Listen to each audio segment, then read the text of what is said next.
वो हुसैन रज़ी अल्लाह अन्हु कि जिनकी जिंदगी का हर एक पहलू हमारे लिए काबिल अमल है। आपका बचपना, आपकी जवानी, आपका मदीना, आपका सफर मदीना, आपका मक्के की तरफ बढ़ना और मक्के से कूफा तक पहुंचना, और फिर सरे हुसैन का कूफा से वापस मदीना पहुंचना, ये सारा का सारा जो मंजर आपने इन अय्याम में सुना, इन वाकयात को समात किया। मेरे अजीज साथियों, ये आले नबी है, ये औलाद अली है, ये फातिमा ज़हरा के शहजादे हैं। ये वो हैं जिनके लिए जब कुरान बोलता है तो कुरान में रब फरमाता है इन्नमा युरीदुल्लाहु लियुज़हिबा अन्कुमुर रिज्सा अहलल बैति व युतहिरकुम तत्हीरा। ये वो लोग हैं जिनके बारे में जब कुरान बोलता है तो कहता है कुल ला अस्अलुकुम अलैहि अजरन इल्लल मवद्दत फिल कुर्बा। ये वो लोग हैं जिनके बारे में जब कुरान बोलता है तो कुरान कहता है वयुतइमून अत्तआम अला हुब्बिही मिस्कीनन व यतीमन व असीरा। कुरान कहता है इन्नमा नुतइमुकुम लिवजहिल्लाहि ला नुरीदु मिनकुम जज़ाअन वला शुकुरा। ये वो लोग हैं जिनके लिए कुरान ये कह रहा है ये पाक है, ये साफ है, ये तैयब व ताहिर है, इनकी पाकी की जमानत अल्लाह दे रहा है, इनको पाक अल्लाह करना चाह रहा है, और जिस काम को अल्लाह चाहता है वो हो जाती है, वो काम हो करके रहता है। मेरे अजीज साथियों, रब फरमा रहा है महबूब इन जमाने वालों से कह दो, अपने चाहने वालों से कह दो, इन गुलामों से कह दो, इन तुम अपने से मोहब्बत करने वालों से कह दो कि ऐ लोगों, याद रखो नबी तबलीग पर कुछ उजरत तलब नहीं कर रहे हैं, बल्कि नबी तुमसे ये कह रहे हैं ऐ लोगों, खुदा को पहचाना, खुदा के बारे में तुम्हें बताया, खुदा के बारे में तुम्हें रास्ता दिखाया, तुम्हें नमाज के बारे में बताया, तुम्हें रोजे के बारे में बताया, तुम्हें ज़कात के बारे में बताया, तुम्हें हज के बारे में बताया, लेकिन तुमसे कोई उजरत नहीं चाहिए, तुमसे किसी बदले का इंतजार नहीं है, तुमसे किसी चीज का सवाल नहीं है, बल्कि तुमसे ये कहना है, बल्कि तुमसे ये सवाल है कि या लोगों, इसका बदला सिर्फ यही है। रब फरमाता है मेरी आल से, रब फरमाता मेरे महबूब की आल से मोहब्बत करना, नबी की आल से सच्ची मोहब्बत होनी चाहिए। वो मोहब्बत कैसी मोहब्बत है जिस मोहब्बत में जीना मरना दोनों कामयाब है, जिनके लिए आका इरशाद फरमाते हैं अगर तुम नबी की आल की मोहब्बत में मरते हो तो याद रखो अल्लाह ताला तुम्हें तुम्हारी बख्शिश फरमा देगा। अगर तुम नबी की आल की मोहब्बत में मरते हो तो याद रखो अल्लाह तुम्हें शहादत का मर्तबा अता फरमाएगा। अगर तुम नबी की आल की मोहब्बत में मरते हो तो अल्लाह रब्बुल इज्जत तुम्हें दुनिया से जब रुखसत करेगा, जब दुनिया से तुम जाओगे तो इस अंदाज में जाओगे जैसे कोई दुल्हन सज कर अपने शोहर के घर जाती है। ऐ लोगों, ये किसकी बात हो रही है? ये बात हो रही है नबी के चाहने वालों की, ये बात हो रही है नबी की आल से मोहब्बत करने वालों की। उनकी आल की मोहब्बत का एक मंजर यूं मुलाहिजा कीजिए कि आका सल्लल्लाहु अलैहि वसल्लम मदीना तैयबा की गलियों में हैं, आका सल्लल्लाहु अलैहि वसल्लम के साथ आका के असहाब भी हैं, और उन असहाब को देखिए आका सल्लल्लाहु अलैहि वसल्लम की उस मुबारक चेहरे पर नजर है असहाब की कि आका सल्लल्लाहु अलैहि वसल्लम का चेहरा खिल रहा है, आका मुस्कुरा रहे हैं, और आका सल्लल्लाहु अलैहि वसल्लम एक बच्चे को उठा करके अपने सीने से लगा लेते हैं। सहाबा आशश करते हैं या रसूल अल्लाह, ये छोटा सा बच्चा कौन है? मैं आपको सिर्फ एक मंजर पेश करने की कोशिश कर रहा हूँ, तवज्जो रखिएगा। आका क्या इरशाद फरमा रहे हैं? ऐ मेरे सहाबा, ये बच्चा वो है जो मेरे हुसैन से मोहब्बत करता है, ये बच्चा वो है जो हुसैन के कदमों से लगने वाली मिट्टी को चूमता है, ये वो बच्चा वो है जो मेरे हुसैन के कदमों से लगने वाले सुरमे को अपने आंखों का सुरमा बना लेता है। मेरे मिलने वालों, साथियों, अजीजों, दोस्तों, ये आका तालीम दे रहे हैं कि मेरे हुसैन से मोहब्बत करना, नबी को खुश करता है। आका ने इरशाद फरमाया, जिसने इन्हें खुश किया उसने मुझे खुश किया, और जिसने मुझे खुश किया उसने अल्लाह को खुश किया। रिसालत नारे हैदरी, जिक्र शहदाए करबला, फैज़ाने असीराने करबला। माशाअल्लाह माशाअल्लाह। आका इरशाद फरमाते हैं, जिन्होंने इनसे नफरत रखी उन्होंने मुझसे नफरत रखी, जिन्होंने इनसे बुग़्ज़ किया। आका का एक फरमान है, आका इरशाद फरमाते हैं, लोगो अल्लाह से मोहब्बत रखो क्योंकि वो तुम्हारा खालिक है। ऐ लोगो मुझसे मोहब्बत रखो क्योंकि मैं अल्लाह का महबूब हूँ। और आका फरमाते हैं, मेरी आल से मोहब्बत रखो क्योंकि मैं अपनी आल से मोहब्बत रखता हूँ। ये फरमान मेरे आका सल्लल्लाहु अलैहि वसल्लम का है। लेकिन याद रखिए, उस मोहब्बत को लोगों ने कहां तक समझा, वो मोहब्बत कहां तक पहुंची। एक वक्त ऐसा भी आया कि आका सल्लल्लाहु अलैहि वसल्लम इस दुनिया से तशरीफ ले गए। उस वक्त में इमाम हसन की उम्र 7.5 साल की है। अब आप मुलाहिजा करें इस मंजर को कि आका तशरीफ ले गए, हजरत अबू बकर सिद्दीक रज़ी अल्लाह अन्हु का विसाल हो गया, हजरत उमर रज़ी अल्लाह अन्हु तशरीफ ले गए, हजरत उस्मान गनी दुनिया से रुखसत हो गए, मौला अली शेर खुदा रज़ी अल्लाह अन्हु तशरीफ ले गए। लेकिन वक्त आया हजरत इमाम हसन का। इमाम हसन रज़ी अल्लाह अन्हु ने कुछ माह खिलाफत के तख्त पर बैठने के बाद में वो भी इस दुनिया से रुखसत हो गए। लेकिन एक वक्त ऐसा भी आया कि हजरत अमीर मुआविया रज़ी अल्लाह अन्हु तख्त पर बैठते हैं। लेकिन जब उनका विसाल हो जाता है, उनके विसाल के बाद में एक मंजर ऐसा भी आया कि जब हजरत अमीर मुआविया रज़ी अल्लाह अन्हु का विसाल हो गया तो तख्त पर जो शख्स बैठता है उसका ये ऑर्डर है, उसका ये फरमान है, वो मदीने की तरफ खत जारी कर कर ये लिख देता है कि सबसे पहले हुसैन बिन अली को मजबूर किया जाए कि वो बैत करें, अब्दुल्ला बिन उमर को मजबूर किया जाए, अब्दुल्ला इब्ने अब्दुर्रहमान को मजबूर किया जाए। किस बात पर मजबूर किया जाए? कि वो बैत करें। किस चीज की बैत? वो सिर्फ एक चीज का भूखा शख्स, वो एक बदकिरदार शख्स, वो बदअमल शख्स नबी सल्लल्लाहु अलैहि वसल्लम के शहजादे को बैत के लिए कह रहा है। इमाम पाक बैत नहीं करते हैं, इनकार कर देते हैं, यहां तक कि मजबूरन मदीना छोड़ देते हैं। इमाम हुसैन मक्का तशरीफ ले जाते हैं, लेकिन कुछ मोहब्बत रखने वालों के खुतूत, कुछ कूफियों की तरफ से भेजे हुए खत, उनमें बार बार ये इसरार हो रहा है, आप तशरीफ लाएं, आप आ जाएं, हम आपके हाथ पर बैत करेंगे, हम यजीद पलीद के हाथ पर बैत नहीं करेंगे। इमाम हुसैन रज़ी अल्लाह ताला अन्हु मदीना छोड़ते हैं। मदीना, वो मदीना जिसके दीदार की तड़प हर एक मोमिन के दिल में होती है। हर एक मोमिन चाहता है कि एक लम्हा मदीने में मेरा गुजर जाए। जीना तो जर्क जीना, मरना भी मदीने में चाहता है, लेकिन वो मदीना छूट रहा है। वो मक्का छूटा और अय्याम हज में छूटा। 3 ज़िलहिज्जा है। याद रखिए सब मंजर। मक्के से जब इमाम हुसैन रज़ी अल्लाह अन्हु रवाना होते हैं तो रास्ते में कुछ और लोग भी साथ हो जाते हैं। लेकिन रास्ते में जब खबर मिलती है कि जिन्हें आपने नाइब बनाकर भेजा था, इमाम मुस्लिम को भी उन कूफियों ने शहीद कर दिया है, इमाम मुस्लिम को भी यजीदियों ने शहीद कर दिया है, उनके शहजादों को भी शहीद कर दिया है। लेकिन हजरत इमाम हुसैन रज़ी अल्लाह ताला अन्हु कुछ वजूहात की बिना पर चलते जा रहे हैं। मेरे अजीज साथियों, याद रखो, वो वक्त आ गया कि इमाम हुसैन रज़ी अल्लाह अन्हु करबला के मैदान में पहुंच गए।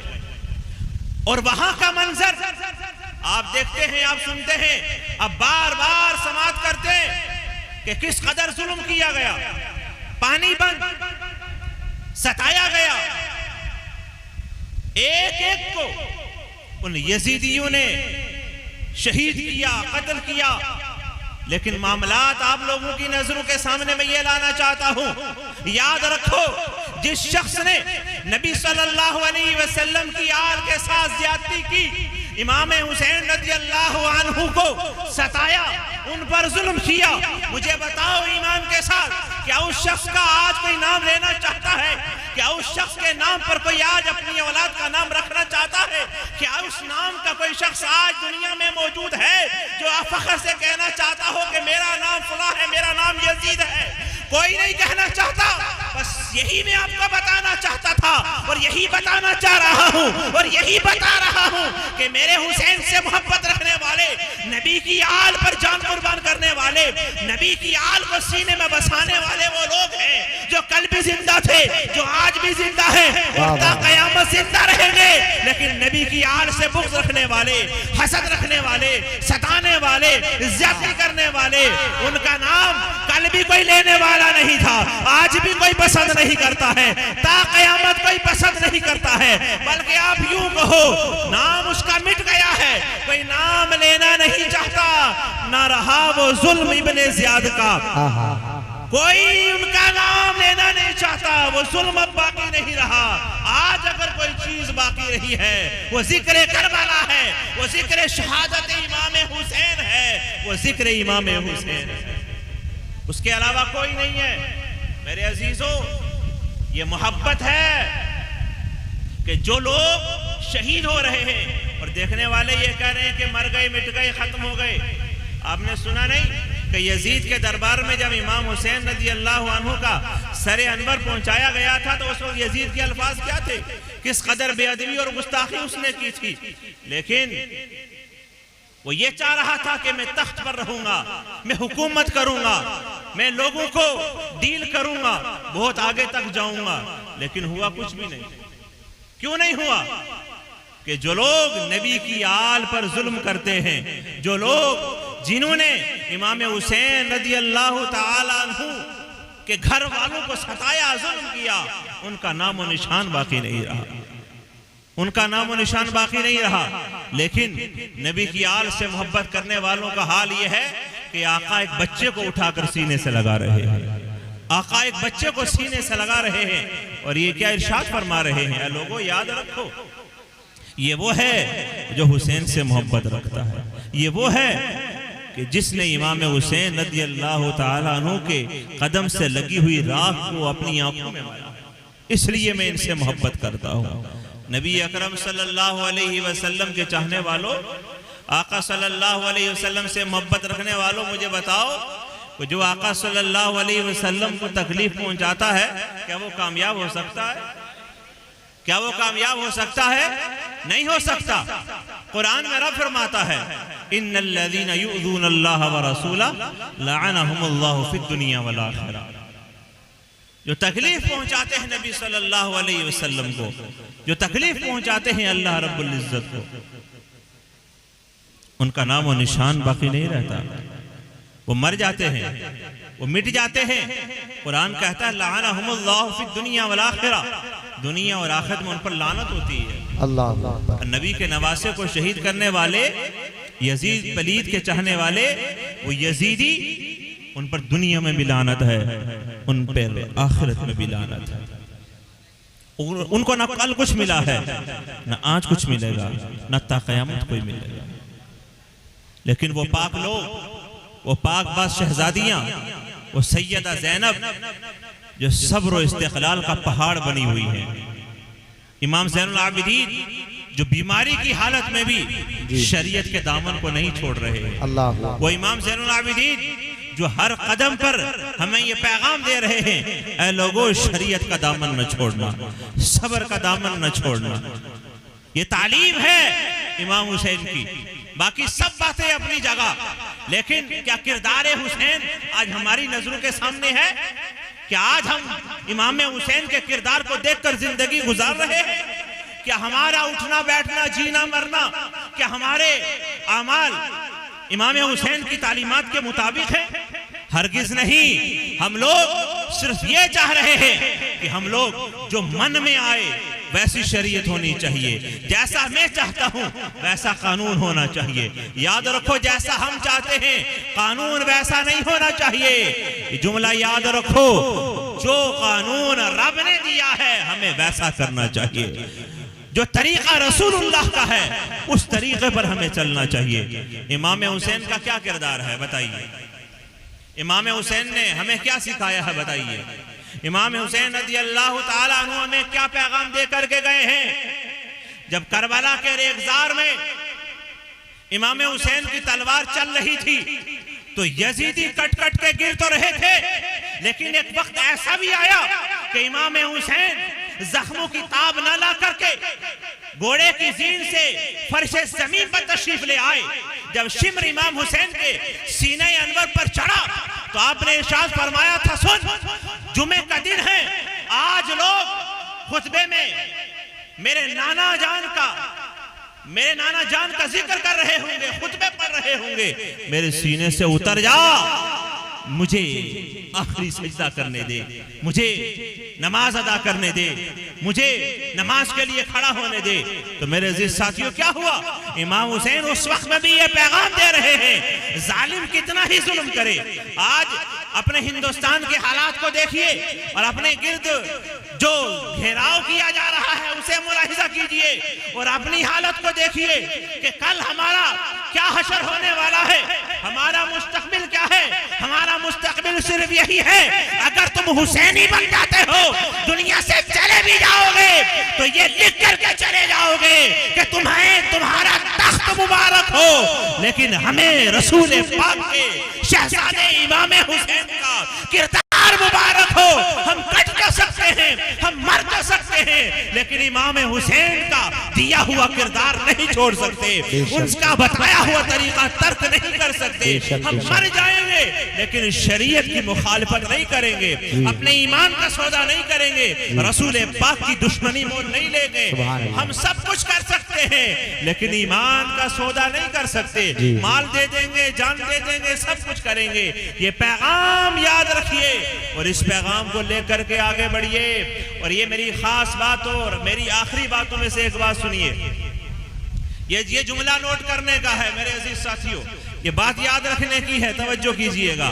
इमाम हुसैन रज़ी अल्लाह अन्हु के शहजादे इमाम ज़ैनुल आबिदीन रज़ी अल्लाह अन्हु के शहजादे इमाम जाफर सादिक से पूछा गया कि ये बताइए, इमाम जाफर सादिक से पूछा जा रहा है, क्या बताइए कि मैं शरीयत की, अब लोग तशरीफ रखिए बराए मेहरबानी, देखिए मैं नारे तकबीर, नारे रिसालत, नारे हैदरी, मद्दाह रसूल आनाम शान अरब साहिब क़िबला मुरादाबादी, उलमाए अहले सुन्नत, नारे तकबीर, नारे रिसालत।